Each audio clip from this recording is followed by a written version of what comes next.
ಬನ್ನಿ, ನಾನು ನಿಮ್ಗಿವತ್ತು ಬಸವಣ್ಣನವರ ಜನ್ಮಕ್ಕೆ ಕಾರಣೀಭೂತವಾಗಿರುವ ದೇವಾಲಯದ ದರ್ಶನ ಮಾಡಿಸ್ತೀನಿ. ಈ ದೇವಸ್ಥಾನದಲ್ಲಿಯೇ ಬಸವಣ್ಣನವರ ತಂದೆ ತಾಯಿ ಮಕ್ಕಳಿಗಾಗಿ ಬೇಡಿಕೊಳ್ತಾರೆ.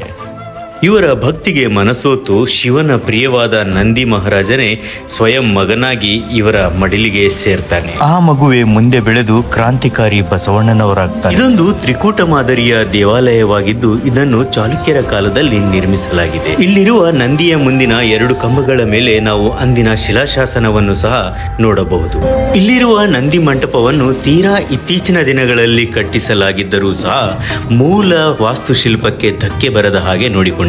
ಆದರೂ ಸಹ ನಾವಿಲ್ಲಿ ಸ್ಯಾಂಡ್ ಸ್ಟೋನ್ ಹಾಗೂ ಗ್ರಾನೈಟಿನ ಮಧ್ಯದಲ್ಲಿರುವ ವ್ಯತ್ಯಾಸವನ್ನ ಕಾಣಬಹುದು. ಈ ದೇವಸ್ಥಾನದ ಮತ್ತೊಂದು ಆಕರ್ಷಣೆ ಎಂದರೆ ಇಲ್ಲಿರುವ 12 ಸ್ತಂಭಗಳ ನಾಟ್ಯ ಮಂಟಪ, ಜೊತೆಗೆ ಅಂತರಾಳವನ್ನು ಪ್ರವೇಶಿಸಲು ಹಾಗೂ ನಿರ್ಗಮಿಸಲು ಕಟ್ಟಿರ್ತಕ್ಕಂತಹ 2 ಕಡೆಯ ಹಜಾರಗಳು. ತ್ರಿಕೂಟ ಮಾದರಿಯ ದೇಗುಲವಾದ್ದರಿಂದ ಇಲ್ಲಿರುವ 3 ಗರ್ಭಗುಡಿಗಳಲ್ಲಿ ನಾವು ಬಸವೇಶ್ವರ, ಸಂಗಮೇಶ್ವರ ಹಾಗೂ ಮಲ್ಲಿಕಾರ್ಜುನನನ್ನು ನೋಡಬಹುದು.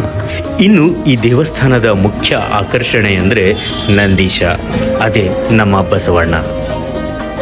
ಇಲ್ಲಿ ಈತನಿಗೆ ನಿತ್ಯವೂ ಮಂಗಳಾರತಿ ನಡೆಯುತ್ತದೆ. ಹಾಗೂ ನಾನೊಮ್ಮೆ ನೋಡಿದ ಹಾಗೆ ನೆನಪು, ಈ ನಂದೀಶ ಸಂಪೂರ್ಣ ಬೆಳ್ಳಿಯ ಹೊದಿಕೆಯನ್ನು ಹೊಂದಿದ್ದ.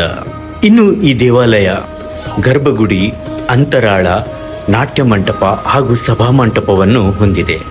ಸಮಕೋನ ಸಮ ಅಳತೆಯ ಗೋಪುರವನ್ನು ನಾವು ಗರ್ಭಗುಡಿಯ ಮೇಲೆ ಕಾಣಬಹುದು. ಇಲ್ಲಿನ ಮಂಟಪದ ಛತ್ತಿನ ಒಳಗಡೆ ಇರುವ ಅಷ್ಟದಿಕ್ಪಾಲಕರ ಕೆತ್ತನೆಗಳು ಅತ್ಯದ್ಭುತ ಹಾಗೂ ಅಷ್ಟೇ ಸೂಕ್ಷ್ಮವಾಗಿವೆ. ಇನ್ನುಳಿದಂತೆ ದೇವಾಲಯದ ಪ್ರಾಂಗಣದ ಸುತ್ತಲೂ ನಾವು ಶಾಲೆಯ ಕಟ್ಟಡಗಳು ಹಾಗೂ ಇಲ್ಲಿಗೆ ಬಂದುಳಿಯುವ ಭಕ್ತಾದಿಗಳಿಗಾಗಿ ಕಟ್ಟಿಸಲಾದ ಕೊಠಡಿಗಳನ್ನು ಕಾಣಬಹುದು. ಈ ದೇವಸ್ಥಾನದ ಪ್ರಾಂಗಣವನ್ನು ಪ್ರವೇಶಿಸಲು ನಾವು ಇಲ್ಲಿರುವ 2 ಜೋಡಿ ತೋರಣಗಲ್ಲಿನ ಮುಖಾಂತರವೇ ಹಾದು ಹೋಗಬೇಕು. ಅವುಗಳನ್ನು ಸಹ ಇಂದಿಗೂ ಇಲ್ಲಿ ಸಂರಕ್ಷಿಸಿ ಇಡಲಾಗಿದೆ. ಒಟ್ಟಾರೆ ಹೇಳುವುದಾದರೆ ಈ ದೇವಾಲಯ ಪ್ರಶಾಂತ ವಾತಾವರಣದಿಂದ ಕೂಡಿರುವ ಶ್ರದ್ಧೆ ಹಾಗೂ ಭಕ್ತಿಯ ತಾಣ.